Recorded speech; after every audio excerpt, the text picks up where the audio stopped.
Hi everyone, कैसे हैं आप लोग। एकदम मस्त। मैं सत्यम राज यूट्यूब चैनल द ओनर्स में आपका स्वागत करता हूं। और आज हम लोग आर एस अग्रवाल का 1C का कंप्लीट क्वेश्चन करने वाले हैं। तो बिना टाइम गवाए हुए अब हम लोग क्वेश्चन डायरेक्ट स्टार्ट करते हैं। तो जो क्वेश्चन है वो पहला क्वेश्चन कह रहा है कि विदाउट एक्चुअल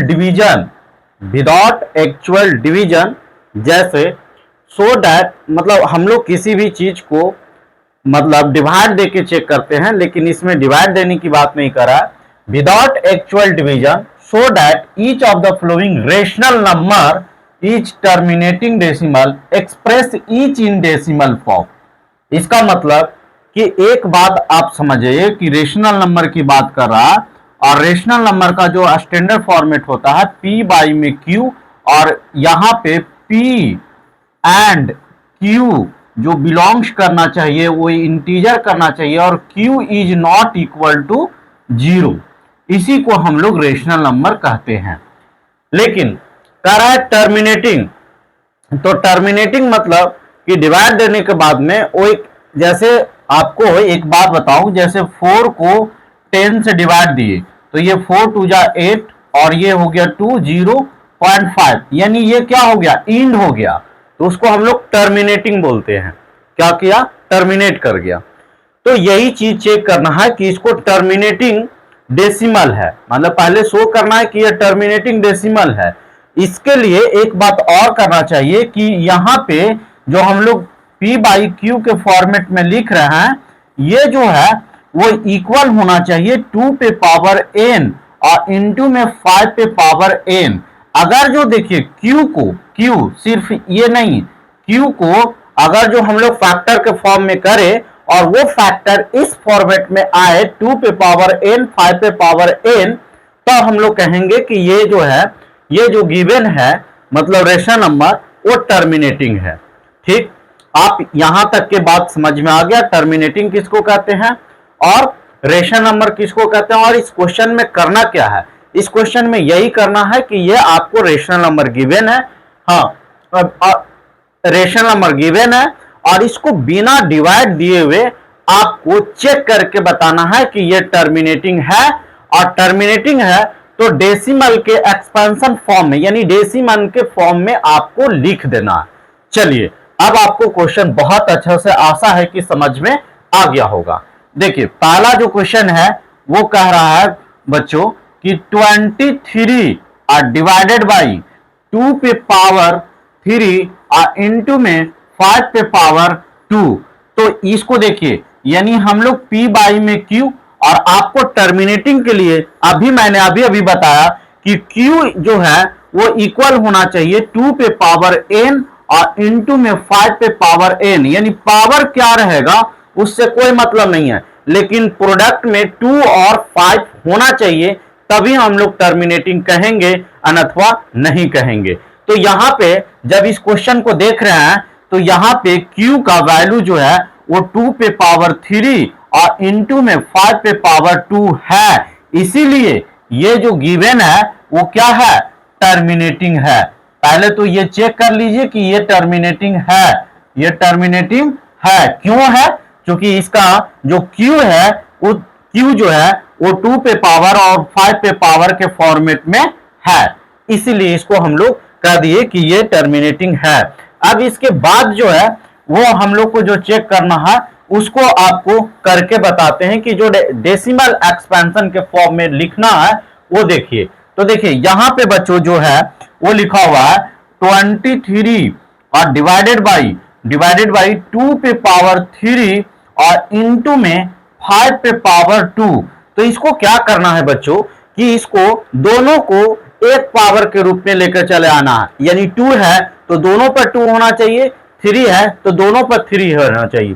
तो अगर जो देखिए, अगर जो इसको मैं 3 बनाता हूं, ये देखिए क्वेश्चन यही है, क्वेश्चन ये ध्यान दीजिएगा, क्वेश्चन यही है। अब इसको विदाउट एक्चुअल डिवीजन, बिना डिवाइड किए हुए इसको डेसिमल के एक्सपेंशन फॉर्म में लिखना है, तो वो कैसे लिख रहे हैं ये बात को आप ध्यान से समझिए। तो देखिए यहां पे अगर जो 2 है तो इसको हम 3 बना देते हैं। क्यों बना देते हैं, क्योंकि 2 पे पावर 3 यहां भी है, 2 पे पावर 3 यहां भी है, लेकिन होगा क्या कि यहाँ पे एक जो है वो बढ़ जाएगा, तो यहाँ इसको 5 से मल्टीप्लाई कर देते हैं। ये बात समझ में आया कि नहीं? अगर जो देखिए इसका मतलब कि अगर जो हम लोग ऐसे लिखते हैं 23 और इसको 2 पे पावर 3 रहने देते हैं और ये 5 पे पावर 3 लिख दिए, तो इसका मतलब एक ज्यादा हो गया तो एक ऊपर से कट करेगा, ऐसे करके कम करेगा तो 2 हो जाएगा, इसीलिए ऊपर में एक लिख दिए हैं। अब ये देखिए क्या हो जाएगा, उसको देखिए, तो ये 23 को 5 से मल्टीप्लाई कीजिएगा तो 1155 हो जाएगा।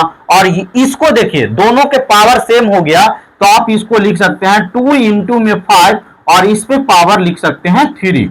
देखिए इतना फायदा हुआ कि देखिए ये दोनों पावर सेम करने से इसको क्या किए कि हम लोग दोनों को प्रोडक्ट के रूप में लिख के उसको पावर एक ही दे दिए। अब यहाँ पे देखिए बात ये होता है, बात यहां से ये स्टार्ट होता है कि ये तो यहां तक के क्लियर हो गया, यहां तक के क्लियर हो गया है, आपको कोई दिक्कत यहां पे नहीं होना चाहिए। अब आगे की ओर देखिए, अब यहां पे हम लोग क्या करेंगे कि ये जो लिखा हुआ है 115 लिखा हुआ है,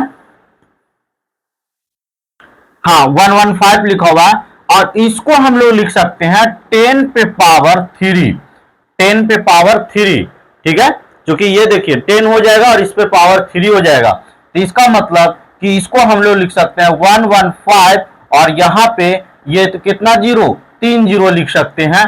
तो इसका मतलब कि इसको डेसिमल एक्सपेंशन में लिखना चाहेंगे तो इसको क्या लिख सकते हैं कि 0.115। देखिए बिना डिवाइड दिए हुए आपको डेसिमल, एक बार आंसर चेक कर लेते हैं,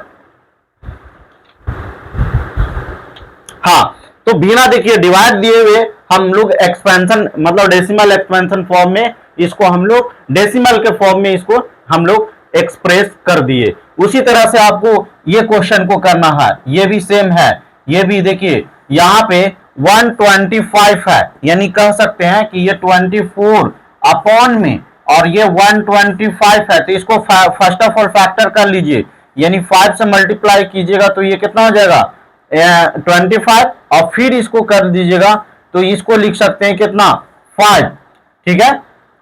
अच्छा इसको आप लिख सकते हैं कितना 5, तो ये हो जाएगा 5, यानी इसको हम लोग कन्वर्ट किए तो 5 पे पावर कितना हो गया 3 हो गया, 5 पे पावर 3 हो गया। लेकिन इसको और हम लोग इसको ब्रेक कर सकते हैं क्या, इसको थोड़ा सा आप लोग सोचिए। हाँ तो आपको लग रहा होगा कि यहां पे देखिए क्या आ गया, यानी 24 और ये, तो इसको हम लोग क्या करेंगे 2 पे पावर 3 से और 2 पे पावर 3 से इसको क्या कर सकते हैं मल्टीप्लाई कर सकते हैं। अच्छा 2 पे पावर 3 से ही क्यों किए, इसलिए 2 पे पावर 3 से किए कि इसको पावर भी मिलाना है, तो इसी प्रकार आप टोटल को कन्वर्ट कर सकते हैं, इसको भी कन्वर्ट कर सकते हैं, इसको भी कन्वर्ट कर सकते हैं। तो बाकी जो है आपका वो HW में रह गया, इसको आपको करके लाना है। अब हम लोग नेक्स्ट क्वेश्चन की ओर आगे बढ़ते हैं। नेक्स्ट क्वेश्चन जो है वो क्या कह रहा है उसको देखिए, हाँ अब कह रहा है without actual division so that each of the following rational number is non terminating repeating decimal. देखिए इसमें क्या करना है कि ये जो हम लोग को देखिए रेशनल नंबर है तो P बाई क्यू, और वहां पे जो हम लोग Q इज इक्वल टू जो देख रहे थे, यानी ये जब भी होता था तो 2 पे पावर n और इंटू में 5 पे पावर n बनाते थे, तभी ये जो होता है वो टर्मिनेटिंग होता है, यानी तब इसको हम लोग कह सकते हैं कि ये टर्मिनेटिंग है, समझे, यानी Q is equal to this. लेकिन नॉन टर्मिनेटिंग के लिए आपको क्या ध्यान देना है कि यहां पे हम लोग कहेंगे कि Q is not equal to 2 पे पावर n और इंटू में 5 पे पावर n, तो इसको हम लोग कहते हैं नॉन टर्मिनेटिंग। इसको हम लोग क्या बोलते हैं बच्चों, नॉन टर्मिनेटिंग बोलते हैं, ठीक है, नॉन टर्मिनेटिंग रिपीटिंग डेसिमल इसको बोलते हैं, ठीक है। बस इतना ही, बात बहुत आसान है, बस थोड़ा सा आप ध्यान दीजिएगा तो बात एकदम समझ में आ जाएगा। इसके लिए क्या हो गया, यह टर्मिनेटिंग के लिए ये Q होना चाहिए वो 2 पे पावर n इंटू 5 पे पावर n होना चाहिए। नॉन टर्मिनेटिंग के लिए Q जो होगा वो नॉट इक्वल टू 2 पे पावर n इंटू 5 पे पावर n होना चाहिए, उसी को हम लोग नॉन टर्मिनेटिंग रिपीटिंग डेसिमल कहते हैं। चलिए अब हम लोग क्वेश्चन पे आते हैं। तो क्वेश्चन में कह रहा है कि ये दिया हुआ है कि 11 और डिवाइडेड बाई 2 पे पावर 3 और इनटू में 3 पे पावर कुछ नहीं। तो देखिए ये जो Q दिया हुआ है, Q जो दिया हुआ है वो क्या दिया हुआ है, यानी 2 पे पावर 3 और इनटू में 3, तो जो कि इक्वल नहीं है किसके फॉर्मेट में, यानी 2 पे पावर n और 5 के पावर n के फॉर्मेट में इक्वल नहीं है। इसीलिए ये जो नंबर है, यानी ये जो रेशनल नंबर है वो क्या है, नॉन टर्मिनेटिंग है। बस इतना ही इसमें करना है, और आप अपने अकॉर्डिंग आप इसको लैंग्वेज बना के जो भी लिखना चाहते हैं आप लिख सकते हैं कि here this is not equal to 2 पे पावर n इंटू 2 पे पावर 5 पे पावर n। अगर जो ये फॉर्मेट नहीं है तो ये non terminating decimal expansion decimal है, ये चीज है। देखिए अब यहाँ पे आपको इसको देखने से लग रहा होगा कि ये तो है, देखिए 2 पे पावर n भी है और 5 पे भी पावर है, लेकिन इसके अलावा एक और है, इसीलिए इसको भी हम लोग नहीं लिख सकते हैं। उसी तरह से इसमें भी है, उसी तरह से इसमें भी है, तो आप आसानी से इसको चेक करके और आप इसको लिख सकते हैं, यानी सो दैट कर सकते हैं कि दिस इज, बस यही इसी बात को पकड़ के आपको आगे बढ़ते रहना है कि this is not equal to 2 पे पावर n इंटू 5 पे power n। So here so this is not मतलब टर्मिनेटिंग डेसिमल, ठीक है, या मतलब यहां लिख दीजिए, नॉट नहीं लगाना है तो ये लिख दीजिए कि here it is non terminating repeating decimal, ठीक है। तो आशा है कि ये आपको समझ में आ गया होगा और बहुत अच्छे से समझ में आ गया होगा। बस इसमें कुछ नहीं है, एकदम हलवा चैप्टर है, ये एक्सरसाइज है, आपको एकदम आसानी से उड़ जाएगा। चलिए अब हम लोग नेक्स्ट क्वेश्चन की ओर आगे बढ़ते हैं। नेक्स्ट क्वेश्चन देखिए उसी का ये पार्ट है, तो आप इसको टोटल कर लीजिएगा। अगर जो हाँ आपसे सॉल्व नहीं होता है तो आप क्या करेंगे कि कमेंट बॉक्स में जो क्वेश्चन आपको सॉल्व नहीं हुआ वो जरूर आप लिखेंगे, मैं उसको सॉल्व करने की मतलब पूरी तरह से कोशिश करूंगा, और एक मतलब ज्यादा डाउट होगा तो एक वीडियो ही क्रिएट कर दूंगा, ठीक है। चलिए अब यहाँ पे बात को ये समझिए कि express each of the following as a fraction simple form, यानी ये जो है ना, देखिए आपको जो मतलब डेसिमल जो एक्सपेंशन होता है तो एक टर्मिनेटिंग एक नॉन टर्मिनेटिंग, तो नॉन टर्मिनेटिंग में होता है एक रिपीटिंग और एक नॉन मतलब नॉन रिपीटिंग। जैसे क्या हो गया कि एक हो गया ना कि यानी 22/7, तो इसको डिवाइड कीजिए तो कोई रिपीट भी नहीं करेगा और कंटिन्यू बढ़ते जाएगा। और एक हो गया कि जैसे 10/3, तो इसको 3 डेसिमल 3 ये रिपीटिंग हो गया। तो उसी तरह का इसको हम लोग जो रिपीटिंग होता है उसको p/q के फॉर्मेट में कन्वर्ट किया जा सकता है। तो आज हम लोग उसी को, और ये रिपीट करता है तो इसको ऐसे बार दे देते हैं, उसी को ये कह रहा है कि सिंपलेस्ट फॉर्म में कन्वर्ट करना है। ये आपको 9th क्लास में भी मिला था, यहां भी आपको मैंने समझा देता हूं कि इसको कैसे करना है। चलिए अब देखिए ध्यान दीजिए कि इसको किया कैसे जाता है।